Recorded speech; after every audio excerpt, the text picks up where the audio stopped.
Hola, muy buenos días, Dios les bendiga, un feliz año nuevo, un feliz y bendecido 2022. Ya estamos en el segundo día de este año nuevo, espero que lo hayan pasado lindo y que hayan disfrutado en familia, compartiendo, todas las cosas ricas que una familia acostumbra tradicionalmente a preparar para fin de año y comenzar también el año nuevo. Nos ha tocado un año nuevo atípico, siempre tuvimos a lo mejor no un primero o un dos tan hermoso, pero tampoco habíamos tenido un primero con tanta lluvia, pero creemos que esta lluvia ha venido bien para combatir los incendios que están acá cerquita al sur de nuestra ciudad, que han ayudado a poder mitigar esa angustia y esa preocupación que significa un incendio de gran envergadura que se hace muy difícil combatirlo, más cuando el viento sopla y se hace muy complicado. Pero damos gracias a Dios por esta lluvia que Él ha enviado y ha permitido en estas fechas. Esperemos de que realmente haya servido para mitigar un poco y ayudar a los brigadistas que están luchando, ¿sí?, contra el fuego. Bien, estamos en nuestra primera predicación del año. Hoy vamos a estar hablando en el libro de los Hechos, en el capítulo 19. Vamos a leer del 29 al 41, prácticamente al final. Vamos a leer en una sola versión, pero primero que nada vamos a orar y vamos a dar gracias por este tiempo que podemos compartir en forma online. Oramos brevemente. Querido Dios, en el nombre de Jesús queremos darte gracias en esta mañana. En primer lugar, bendecir tu nombre por la oportunidad de comenzar y estar en este nuevo año. Queremos que tu bendición, tu guía y tu ayuda esté sobre nuestras vidas. Ayúdanos también a nosotros a comprometernos delante de ti, Señor, en la búsqueda, Señor, en la búsqueda incesante de tu voluntad por medio de tu palabra. Gracias por lo que hemos aprendido, lo que hemos entendido en el año 2021, pero nos abrimos ahora a lo que será este nuevo año. Nuevos desafíos, nuevas tareas, nuevas metas, nuevos objetivos. Señor, permite que esos objetivos apunten al ser más como ti. Gracias, Padre, en esta mañana. Bendice tu palabra, la lectura, la explicación, la exhortación de ella. Ayúdanos a tener el oído de nuestra mente, de nuestro corazón, de nuestra alma abierto para escuchar tu voz y escuchar tu voluntad. Bendice cada uno de nuestros hermanos, bendice cada hogar, cada familia, que tu gracia, que tu protección esté sobre cada uno de ellos y nos ayude, Señor, a transitar este nuevo año. En el nombre poderoso de Jesús oramos. Amén y amén. Bien, como dijimos, vamos a estar en Hechos capítulo 19, versículo 29 al 41. Vamos a darle lectura en alguna versión, no sé qué versión tienen a mano, las Américas, la versión de las Américas. Tuti nos va a estar ayudando en esta mañana con la lectura. 29 al 41. Sí. Y la ciudad se llenó de confusión y a una se precipitaron en el teatro, arrastrando consigo a Gayo y a Aristarco, los compañeros de viaje de Pablo que eran de Macedonia. Cuando Pablo quiso ir a la asamblea, los discípulos no se lo permitieron. También algunos de los asiarcas, que eran amigos de Pablo, enviaron a él y repetidamente le rogaron que no se aventurara a presentarse en el teatro. Así que unos gritaban una cosa y otros otra, porque había confusión en la asamblea y la mayoría no sabía por qué razón se habían reunido. Y algunos de la multitud dedujeron que se trataba de Alejandro, puesto que los judíos lo habían empujado hacia adelante. Entonces Alejandro, haciendo señal de silencio con la mano, quería hacer su defensa ante la asamblea. Mas cuando se dieron cuenta de que era judío, un clamor se levantó de todos ellos, gritando como por 2 horas: grande es Diana de los Efesios. Entonces el secretario, después de calmar a la multitud, dijo: ciudadanos de Éfeso, ¿hay acaso algún hombre que no sepa que la ciudad de los Éfesos es guardiana del templo de la gran Diana y de la imagen que descendió del cielo? Puesto que estos hechos son innegables, debéis guardar calma y no hacer nada precipitadamente. Porque habéis traído a estos hombres que ni roban templos ni blasfeman a nuestra diosa. Así pues, si Demetrio y los artífices que están con él tienen queja contra alguno, los tribunales están abiertos y los procónsules dispuestos. Presenten sus acusaciones unos contra otros. Pero si demandáis algo más que esto, se decidirá en asamblea legítima. Porque ciertamente corremos peligro de ser acusados de sedición en relación con lo acontecido hoy, ya que no existe causa justificada para esto, y por ello no podremos explicar este alboroto. Y habiendo dicho esto, despidió la asamblea. Amén. Bien, ahí tenemos el pasaje de hoy que viene con el correlato de prácticamente todo lo que es el capítulo 19, ¿sí? Y parte también del 18. Recordemos que esta escena que ocurre en Éfeso es prácticamente el comienzo del tercer viaje misionero de Pablo por las regiones de Asia y de Europa. Leemos en Reina Valera del 60, del versículo 29 al 31.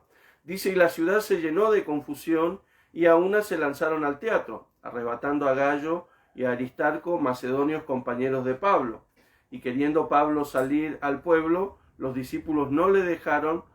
También algunas de las autoridades de Asia, que eran sus amigos, le enviaron recado, rogándole que no se presentara en el teatro. Bueno, ¿por qué todos se precipitaron al teatro? ¿Sí? Arrastrando también a Gallo y a Aristarco, ¿sí? Bueno, recordemos que los teatros eran los grandes lugares públicos donde no solamente habían espectáculos de índole cultural, artístico, sino que eran también los lugares donde se reunían en asamblea, ¿sí? Allí se realizaban las grandes asambleas populares, ¿no? Donde el pueblo discutía acerca de cosas que tenían que ver con los ciudadanos o con la ciudad misma. Bueno, las excavaciones han sacado a la luz, ¿no?, este famoso teatro de Éfeso, que tenía 66 filas y que tenía una capacidad entre 24 y 25.000 espectadores. Así que haga la cuenta, usted divida 24.000 o 25.000 por 66 filas y va a tener más o menos la capacidad que tenía cada fila. Bueno, recuerde que las filas no eran como nosotros en nuestros teatros, que son cuadrados o rectangulares. Allí tenían una forma muy particular, ampliándose mientras se retiraban más del escenario, se iba ampliando, ¿sí?, la fila o el campo de visión.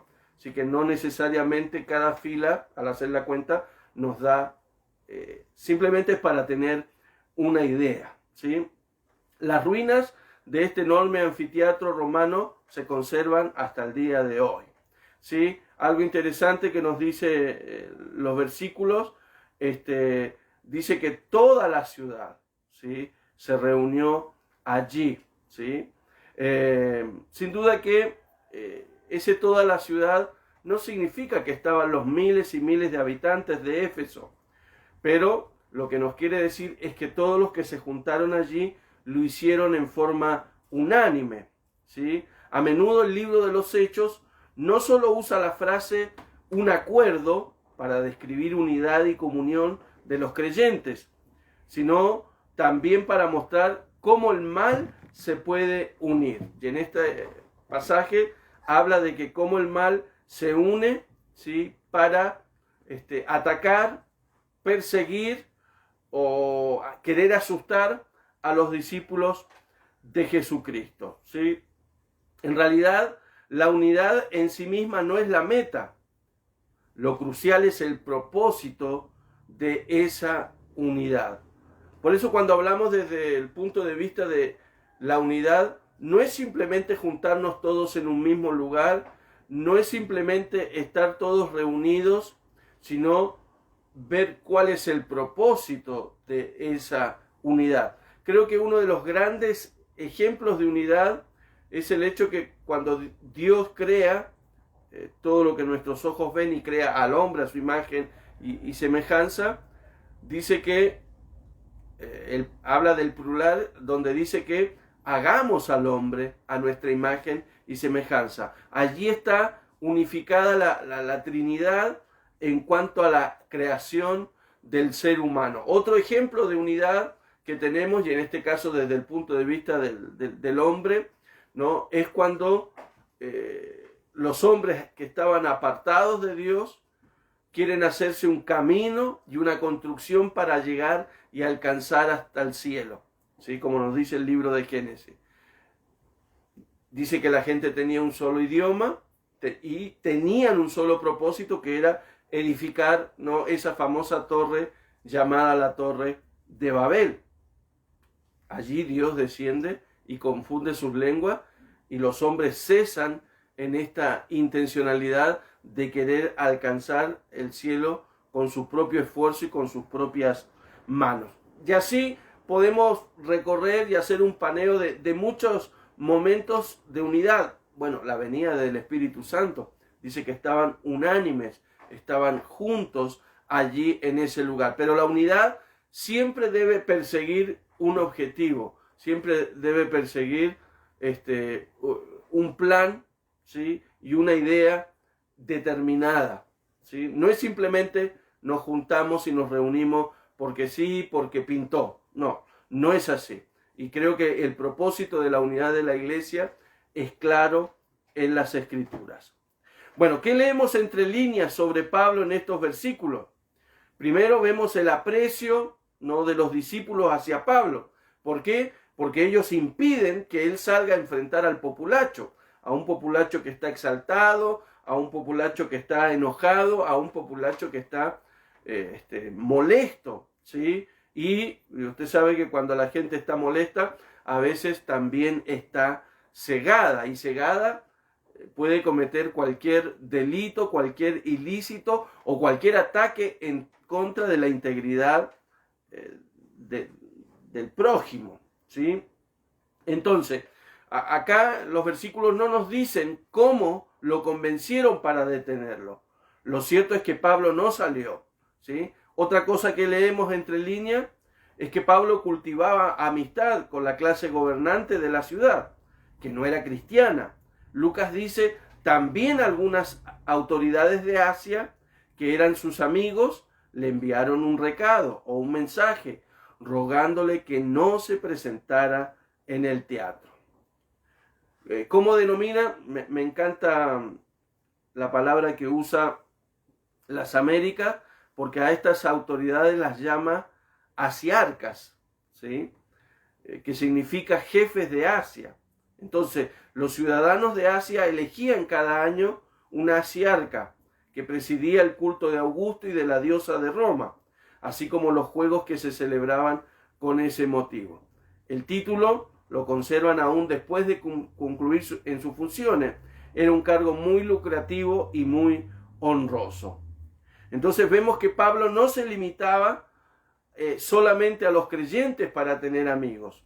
Esto es algo que tenemos que tener en cuenta si queremos ampliar nuestro rango o nuestro campo de evangelización. No podemos limitarnos simplemente a tener amigos o conocidos que sean solamente creyentes. Recuerde, el fin no es hacer amistad con el mundo y vivir como el mundo hace. El fin es poder llevar el evangelio, ¿sí? Es compartir la buena noticia. Versículo 31 dice, incluso algunas autoridades, ¿sí? El término significa y apunta a los responsables políticos locales, pero esta palabra también se ha utilizado con varios otros significados. es otro término, cuando se usa la palabra autoridades, ¿sí? Es otro término técnico que Lucas usa con mucha precisión para identificar a los funcionarios políticos. No sabemos si se habían convertido en creyentes, no sabemos si conocían el mensaje del Evangelio. Creo que al tener amistad con Pablo, Pablo ya debe haberles anunciado, debe haberles comunicado. Pero por lo menos aceptaban a Pablo a pesar de ser un seguidor o un creyente de Cristo. Una vez más, Lucas demuestra a través de su escrito que el cristianismo no era una amenaza para las autoridades gubernamentales locales, ¿sí? El Evangelio no es una revolución social. El Evangelio no es una desestabilizadora de gobierno, sean locales, nacionales, ¿sí? Porque nuestro mensaje está por sobre cualquier mensaje humano, ¿sí? Nosotros tenemos que tener cuidado cuando mezclamos el Evangelio para hacer campaña política. El mensaje del Evangelio no tiene como fin hacer campaña política, ¿sí? No es buscar electores, no es buscar votos, no es buscar poder de este mundo para cambiar a la sociedad. Porque sabemos por experiencia que el único poder que puede cambiar la mente y el corazón del ser humano es el poder del Evangelio. Es Jesucristo, es el Espíritu Santo, es la palabra de Dios. Lo que sí vemos en el libro de los Hechos es que constantemente la iglesia entra en conflicto con ¿quiénes? Piensa, ¿ven? Un poquito. Entra en conflicto con los judíos. Son los judíos de las ciudades y los pueblos donde Pablo o los cristianos comparten el Evangelio, son los que levantan polvareda, ¿sí? Son los que se enojan, son los que se molestan, ¿sí? Ellos son los que persiguen a la iglesia, pero la iglesia no persigue a los judíos y tampoco persigue a los gentiles. Es interesante porque este párrafo, ¿sí? Por el contenido que tienen estos versículos, muchos comentaristas biblistas suponen que Hechos, no es así, suponen simplemente que Hechos fue escrito para ser leído durante el juicio de Pablo en Roma. Entonces todo lo que se escribe, todo lo que se relata, está hecho de tal forma que se vea que el Evangelio no está en contra de las autoridades, no está en contra del imperio, ni está en contra del César romano. Leemos versículos 32 al 34. Unos pues gritaban una cosa y otros otra, porque la concurrencia estaba confusa y lo que más no sabían por qué se habían reunido. Y sacaron de entre la multitud a Alejandro, empujándole los judíos. Entonces Alejandro, pedido silencio con la mano, quería hablar en su defensa ante el pueblo. Pero cuando le conocieron que era judío, todos a una voz gritaron casi por 2 horas, grande es Diana de los Efesios. Bueno, acá dice que la concurrencia, ¿sí? ¿Cómo dice el versículo 32 en las Américas? Dice, así que unos gritaban una cosa y otros otra, porque había confusión en la asamblea y la mayoría no sabía por qué razón se habían reunido. Bien, Reina Valera del 60 usa la palabra concurrencia, ¿sí? Pero las Américas usa una palabra que es mucho más clarificadora en cuanto al original, que es la palabra asamblea, ¿sí? ¿Usted sabe lo que significa la palabra asamblea? Viene del griego eclesia. Y eclesia es la palabra que se usa para referirse a la iglesia. Vamos a leer en Hechos 19, ¿sí? Versículos 32, 39 y 41. Hechos 19, versículos 32, 39 y 41. 32 dice, así que unos gritaban una cosa y otros otra, porque había confusión en la asamblea y la mayoría no sabía por qué razón se habían reunido. 39 dice, pero si demandáis algo más que esto, se decidirá en asamblea legítima. 41 dice, y habiendo dicho esto, despidió la asamblea. Bien, entonces acá cuando se usa el término asamblea es referirse a esa asamblea popular en la cual la ciudad, todos los principales actores de la ciudad van a emitir su opinión y su juicio, ¿sí? No son decisiones que se toman entre gallos y medianoche. Vio que esa es una frase muy utilizada acá en la Argentina, ¿sí? Cuando el gobierno toma una decisión entre gallos y medianoche, ¿sí? Muchas veces quienes tienen el poder, las cosas importantes, no le preguntan al pueblo. Las deciden ellos, ¿sí? Guste o no guste la decisión. Después, cuando son decisiones no tan importantes, sí se convoca a un plebiscito, ¿sí? Son formas, ¿no? Son estrategias. Y es interesante lo que nos dice acá el versículo 32, porque dice que la mayoría ni siquiera sabía para qué se habían reunido. Bueno, es una escena muy típica. De hecho, esta escena de ahí del primer siglo, si nosotros la traemos a nuestro siglo XX o al siglo XXI, nos vamos a dar cuenta. ¿Cuánta gente participa de actos populares, masivos? Donde, bueno, hay un par de oradores que tienen capacidad de endulzar el oído de la gente, pero cuando ciertos periodistas se acercan a la gente y le preguntan por qué están ahí, algunos dicen, no, vine porque me pagaron, ¿sí? Y me dieron, bueno, el famoso choripán y la coca, pero la gente no tiene idea por qué está ahí. En realidad no le interesa lo que se está diciendo ahí, ni lo entiende. Sí le interesa el dinero que le van a dar, sí le interesa el choripán y la coca. Entonces, donde usted vea mucha gente reunida, usted no piense, uy, todos los que están acá entienden por qué están acá. Hay gente que todavía no entiende por qué está acá. De hecho, si usted me apura un poquito, yo le digo, hoy hay mucha gente que está dentro de la iglesia y no tiene idea para qué está dentro de la iglesia.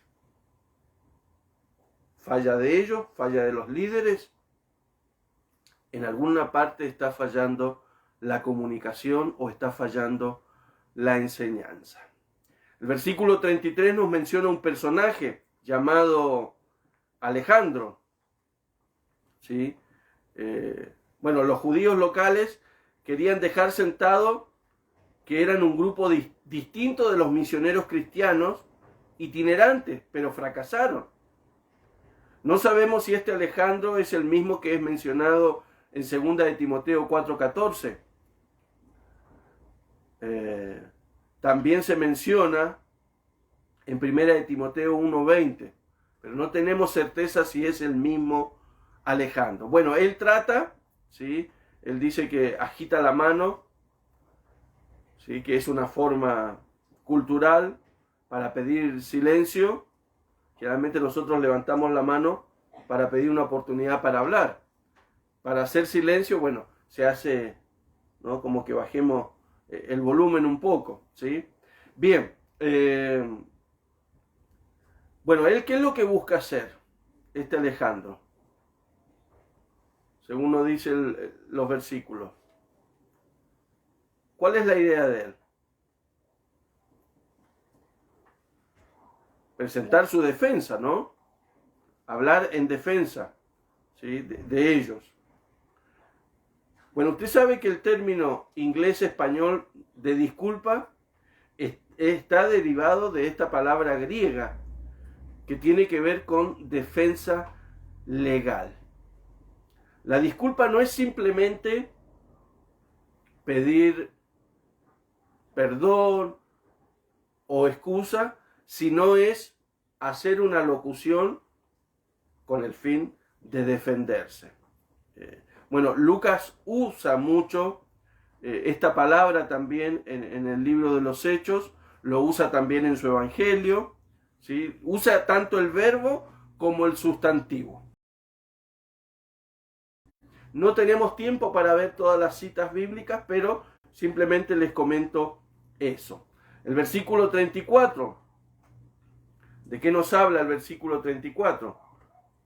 De la reacción de la gente. Dice, pero cuando supieron que era judío, todos a una voz, durante casi 2 horas, gritaron, grande es Diana de los Efesios. Entonces, ¿qué es lo que vemos acá en este versículo 34?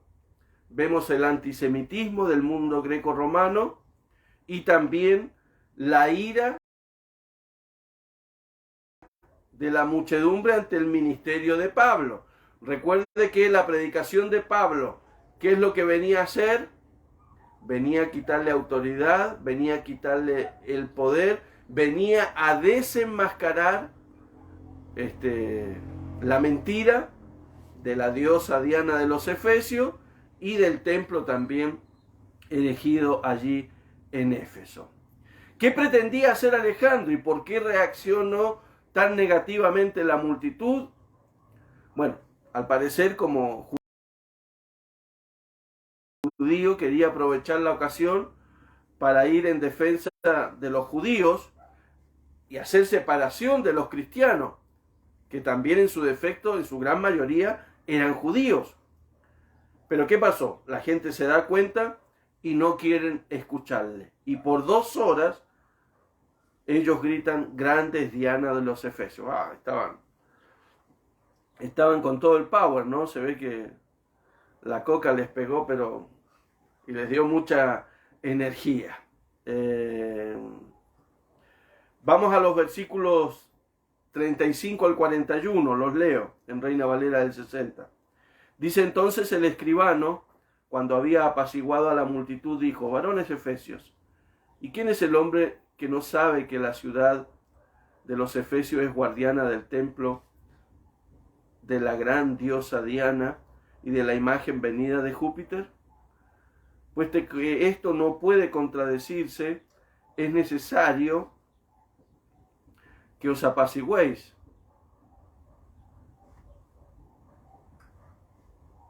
Y que nada hagáis precipitadamente, porque habéis traído a estos hombres sin ser sacrílegos ni blasfemadores de vuestra diosa. Que si Demetrio y los artífices que están con él tienen pleito contra alguno, audiencias se conceden y procónsules hay. Acúsense los unos a los otros. Y si demandáis alguna otra cosa en legítima asamblea, se puede decidir. Porque peligro hay de que seamos acusados de sedición por esto de hoy, no habiendo ninguna causa por la cual podamos dar razón de este concurso. Y habiendo dicho esto, despidió a la asamblea. Bueno, Reina Valera del 60 usa la palabra el escribano. No sé qué palabra usa en el versículo 35 para describir secretario. Bueno, alcalde. Bien. ¿Qué versión es esa? ¿NTV? NTV. Bien. Bueno, el secretario, el escribano, el alcalde, era funcionario civil principal, que en estas ciudades actuaba como enlace entre el gobierno romano y sus famosos templos. El término en griego es grammateus. Se usó a menudo en Hechos para los escribas, ¿sí? Para describir a los escribas judíos, que recuerden, no solamente tenían poder religioso, sino también tenían poder político. En la Septuaginta, que es la versión del Antiguo Testamento que usan los primeros creyentes en el siglo I, esta palabra, grammateus, se refería a los líderes egipcios que llevaban los registros a las autoridades superiores. Vamos a leer allí Éxodo capítulo 5, versículo 6. ¿Qué nos dice? Éxodo capítulo 5, versículo 6. Ese mismo día el faraón dio la siguiente orden a los capataces egipcios y a los jefes de cuadrilla israelitas. Bien. ¿Las Américas, cómo dice? 6, ¿no? 5, 6, ¿sí? Aquel mismo día dio órdenes Faraón a los capataces que estaban sobre el pueblo y a sus jefes diciendo. Bien, ahí se usa la palabra grammateus, ¿sí? Pero también se define con esta palabra a los oficiales judíos. Deuteronomio 25. Deuteronomio 25. 25 dice, y los oficiales hablarán al pueblo diciendo, ¿quién es el hombre que ha edificado una casa nueva y no la ha estrenado? Que salga y regrese a su casa, no sea que muera en la batalla y otro la estrene. Bien, Deuteronomio 25. Bien. Bueno, dice este hombre, este escribano, que la ciudad de Éfeso es guardiana del templo de la gran Artemisa. La palabra para guardián es tutor, que literalmente es barredor del templo, ¿sí? O guardia del templo.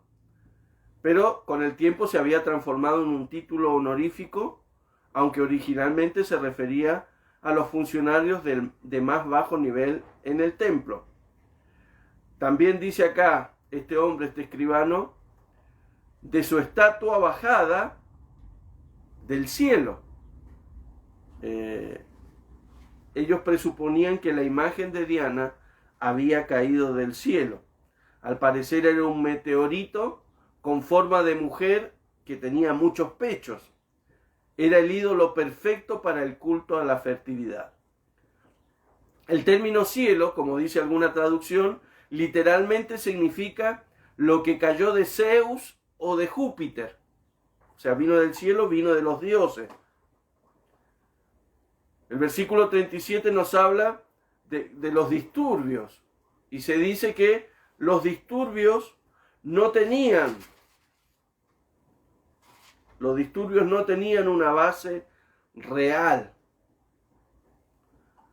Porque dice este hombre, este escribano, han traído ustedes a estos hombres que no han profanado ni han ofendido a nuestra diosa. ¿Sí? Entonces los disturbios no tenían una base real. Y esto era un peligro porque podían ser responsables de la disciplina judicial romana y se los podía acusar a ellos de sedición. Sedición es armar un desorden tal en el cual se producen desórdenes. ¿Vio como los desórdenes que se producen en medio de nuestras ciudades y en medio de nuestra sociedad? ¿Vieron cómo se aplica la ley? Bueno, el Imperio Romano era un poquito más férreo en mantener el orden en todas las ciudades del imperio. Bueno, hoy necesitamos un poquito autoridades que tengan un poco de carácter para cortar con el chorro de los reclamos injustificados a veces de minorías que reclaman simplemente por reclamar. Obviamente no estamos exentos, sí, de los reclamos de justicia, de los reclamos donde la autoridad o donde algún particular excede el uso de la fuerza. Eso debe juzgarse y eso debe también castigarse. Bueno, el escribano les dice, vayan y preséntese allí sus acusaciones unos contra otros, o sea, vayan a los tribunales, ¿sí? Que fuesen a través de los canales apropiados previstos para estas quejas, ¿sí? El versículo 38 nos dice, refiriéndose a Demetrio y a los artesanos, si tienen motivo de alguna queja, ¿sí? Tenemos tribunales y también tenemos procónsules. Ante ellos pueden presentar su acusación. Una aclaración acá. Había dos tipos de provincias romanas, ¿sí? Aunque todas estaban bajo la cobertura del imperio, habían dos tipos de provincias romanas.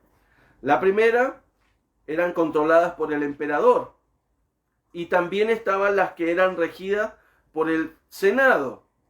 Esto usted lo puede leer en el libro Actas de Acuerdo, escritos por Augusto, que data del año 27 a.C. No sé si se puede encontrar en alguna biblioteca esta documentación, o si lo googlea, por ahí lo puede llegar a encontrar. Entonces, las provincias romanas eran gobernadas, primero, las provincias senatoriales eran gobernadas por procónsules. Las provincias imperiales también eran gobernadas por procónsules, pero que tenían autoridad imperial, ¿sí? Habían otras provincias menores o provincias problemáticas regidas por un prefecto, ¿sí? Habían ciudades libres gobernadas por líderes locales bajo las directrices romanas. También habían estados asociados como Palestina, gobernado por líderes locales, pero con ciertos límites y restricciones. Éfeso era una provincia senatorial, por lo tanto tenía procónsules. De hecho, si vamos al libro de los Hechos, nos vamos a encontrar, ¿no?, con 3 diferentes referencias con respecto a esto. En Hechos 13, versículos 7, 8 y 12, se nos habla de Sergio Paulo, ¿sí?, que era procónsul en Chipre. Después en Hechos 18, 12, se nos habla de Aneo Galión, que era procónsul en Acaya. Bueno, acá en el libro de Hechos, en este capítulo 19, se nos habla de procónsules en Éfeso, pero no tenemos ningún nombre concreto, ¿sí?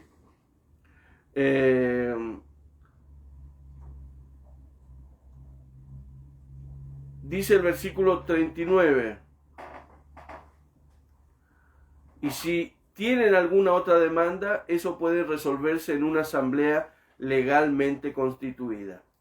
Por sucesos como el de hoy, corremos el riesgo de que se nos acuse de sedición, ya que nada justifica nada justifica una reunión como esta. Dicho esto, el escribano disolvió la asamblea. Bueno, dijimos ya que el término eclesia, que es usado para definir a la iglesia, era utilizada por las ciudades-estados griegas, ¿sí?, para denominar las asambleas del pueblo, ¿sí? Luego llegó a ser usado como la iglesia reunida. Eso es asamblea o eso es iglesia. Bueno, es así como la Septuaginta traduce el término hebreo para asamblea, ¿sí? El término hebreo para asamblea es kahal, ¿sí? Vemos algunos argumentos que el escribano presenta para terminar el conflicto. ¿Cuáles son? Muchas veces nosotros, amados hermanos, necesitamos simplemente sentido común para resolver cuestiones difíciles. Cosas de amigos, cosas de matrimonio o cosas en la familia o aún dentro de la iglesia. Simplemente se necesita un poquito de sentido común. Creo que lo más peligroso es quemar un bosque por algo que no tiene mayor relevancia. Cuando digo mayor relevancia, no digo que para los afectados no tenga. Tiene importancia, pero a veces no se necesita una gran asamblea para definir una problemática. No sabemos el nombre de este escribano o de este secretario de la ciudad que presidía las sesiones de las asambleas en el teatro, el cual se levantó y clarificó cada punto y terminó con el conflicto, porque el conflicto se terminó. Demostró con 4 argumentos que la multitud estaba de más allí. Y les dijo claramente, 1, no hace falta discutir la importancia del templo y la ciudad, pues todos la conocen. 2, no hace falta intervenir porque nadie fue agraviado. Están actuando arrebatadamente porque nadie ha profanado ni blasfemado a la diosa ni al templo. 3, no hace falta tratar el tema porque no es nuestro. El problema no es de la ciudad. El problema tenía actores. Era Demetrio, los artesanos o los artífices y Pablo. Que lo resuelvan ellos ante los jueces. Y por último, no hace falta exponernos innecesariamente a un conflicto penado por la ley. Si no terminamos esto aquí, podemos ser acusados de sedición o rebelión. Entonces, muchas veces, amados hermanos, podemos encontrar sabiduría práctica para desactivar graves conflictos en algunas personas fuera de la iglesia o en la iglesia misma. La conversión de Cristo, recuerde usted, no nos transforma automáticamente en personas sabias. No nos transformamos automáticamente en personas prudentes, cuerdas, con sentido común y con revelación espiritual. Eso se va adquiriendo en el transcurso de nuestro crecimiento, en el transcurso de nuestra madurez espiritual. Y ojo, esto no es algo que viene usted y lo puede esperar sentado cómodamente en un sillón. Esto no es algo que viene cómodamente mientras usted está tendido en su cama, descansando y pensando en el infinito y más allá. Eso vendrá como consecuencia de ser un hombre y una mujer disciplinado en la oración, en la búsqueda de la voluntad de Dios y de conocer su palabra. Otra vez Pastor Leo va a empezar con el tema de la lectura, la meditación. Sí, esto lo va a dejar de escuchar el día que yo me muera. Pero lo más seguro es que se morirá este pobre hombre y se levantarán 10 más que le van a machacar en los oídos, en la cabeza y no lo van a dejar dormir, diciéndole si usted quiere ser un cristiano prudente, maduro, que tiene timing, que tiene tacto para resolver y charlar los problemas, vaya a la oración. Conozca a Dios, conozca la voluntad de Dios. La conversión de Cristo, dije, no nos transforma automáticamente, pero el proceso de hacer discípulos nos lleva en este camino para ser personas sabias, prudentes, cuerdas, con sentido común y con entendimiento espiritual. Estas capacidades muchas veces son el resultado de caminar con el Señor cada día. Leyendo, meditando, estudiando su palabra, orando y buscando su dirección en todas las decisiones, tratando de pensar, ¿qué haría Jesús en mi lugar? Este año te va a plantear un montón de desafíos y un montón de decisiones. Tenemos que contestar, ¿qué haría Jesús en mi lugar? Pero si no conocemos a Jesús porque no tenemos una relación personal con Él, no podremos contestar esa importante pregunta. Bueno, hemos hablado de Pablo, un hombre que se organizaba en sus viajes, que proyectaba en términos generales cuál iba a ser su recorrido, qué ciudades iba a visitar. Lo que Pablo no podía controlar eran las situaciones que iban a ocurrir allí. Y eso es natural, porque si nosotros tuviéramos la capacidad no solamente de proyectar, no solamente de escribir y pensar, esto es lo que quiero hacer en el año 2022, si no tuviéramos la capacidad de controlar las personas y los eventos de cada una de esas situaciones que estamos proyectando, seríamos Dios. Usted y yo seríamos Dios. Pero lo único que podemos manejar y controlar es nuestro proyecto, son nuestras metas, son nuestros objetivos. Pero las circunstancias y las personas que se nos van a cruzar en el camino, no las podemos controlar. Y seguramente nos cruzaremos con cosas muy agradables en este año, pero también nos cruzaremos con otras no tan agradables. Nos cruzaremos con personas que bendecirán nuestras vidas, pero también nos cruzaremos con personas que serán como una piedra en el zapato. Dios quiere seguir trabajando en mi vida y en tu vida en este año. ¿Vas a dejar que el alfarero trabaje en tu vida? ¿O te vas a resistir? ¿O no vas a querer cambiar? ¿O no vas a querer ser renovado, transformado? ¿No vas a querer seguir creciendo, madurando en el Señor para transformarte realmente en un hombre y en una mujer de Dios? Que todos nuestros proyectos, amados hermanos, en este año no tengan que ver con tener una casa mejor, un auto mejor, que si viene, felicitaciones, felicitaciones. Pero que todos los proyectos, tus proyectos en este año, tengan que ver y que tengan relación en cómo voy a servir al Señor en este año. A lo mejor has pasado muchos años envuelto en otras cosas y no has dispuesto tu corazón, tu vida, para decir, quiero servir en esta área, quiero trabajar en esta área. De hecho, en nuestra reunión de balance, que de paso fueron varias horas, creo que una de las cosas que más nos agradó fue ver la disposición de algunos hermanos y hermanas para decir, quiero trabajar en esta área.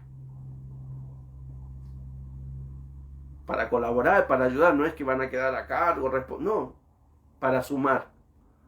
¿Cómo va a resultar eso? Es una absoluta incógnita, pero qué bueno que podamos tener esta disposición y esta entrega al Señor. Decirle, Señor, aquí está mi vida. Si te puedo servir en esta área, lo voy a hacer contento, alegre. Sin duda que algo importante que debemos seguir cultivando también en este nuevo año es la amistad con los creyentes, la amistad entre los creyentes. Pero también este pasaje me plantea la amistad con los que no son creyentes. Y acá vemos cómo Pablo tenía contacto, ¿sí?, con gente que estaba en la función pública. Les pregunto yo, ojo, yo estoy totalmente ajeno a esto. Si usted me pregunta a mí, yo estoy totalmente ajeno. Pero ¿cuántos han tenido la posibilidad en el año pasado sentarse a charlar con el intendente? O con algún concejal, con algún diputado o alguna otra autoridad. Yo de mi parte, con ninguno. Entonces eso me plantea un desafío para este nuevo año. No es que voy a perseguir estar en la mesa con los políticos. Pero si Dios pone a alguien que está en la función pública, no le voy a cerrar la puerta. ¿Sí? Porque a lo mejor Dios puede bendecirnos a través de esa persona. Pero nosotros podemos bendecir con el mensaje del Evangelio la vida de esa persona. Que Dios nos pueda ayudar, amados hermanos. Que Dios nos pueda guiar.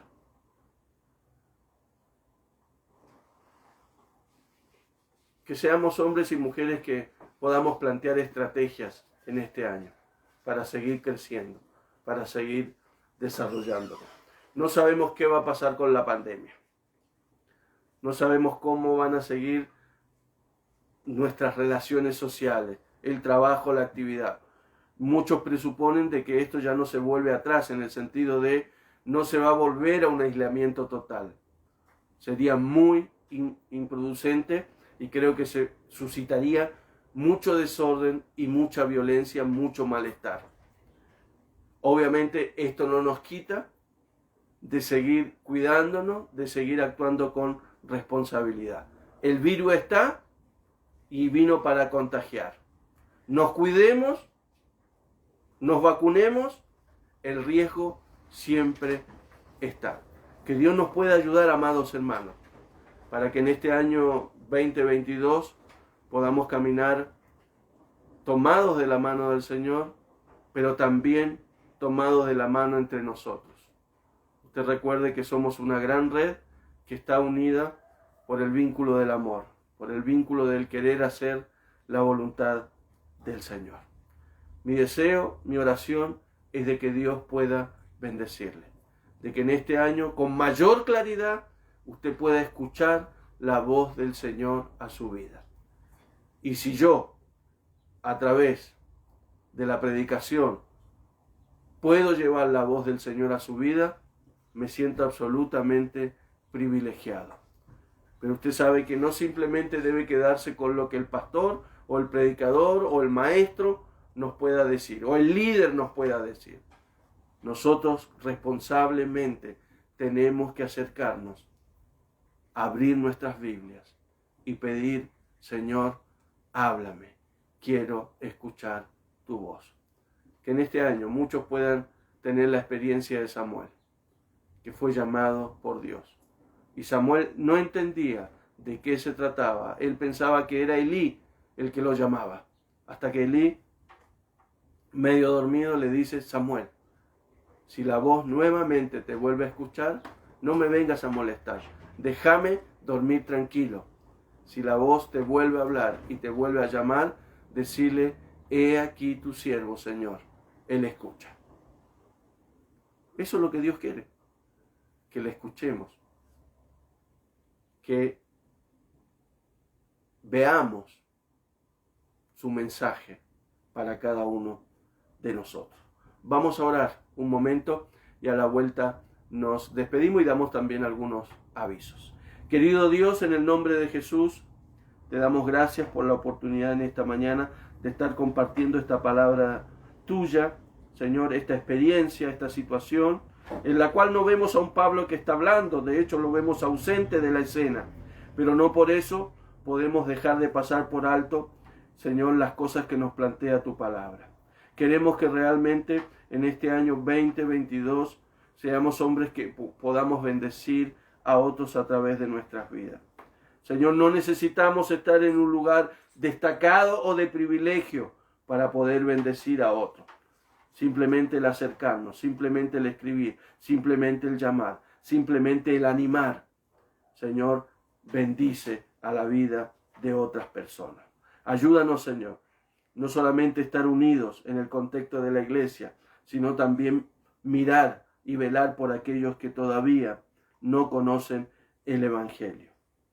Que podamos, Señor, ser hombres y mujeres estratégicos, ¿sí? Que estemos informados, que estudiemos, que pidamos consejo y que podamos planificar cada paso, cada decisión. No actuar sobresaltadamente, no actuar por instinto, sino actuar, Señor, pensando, razonando. Ayúdanos, Señor, para que en este año podamos incrementar nuestra relación contigo por medio de la oración, también interceder por otros, orar por nuestros hermanos.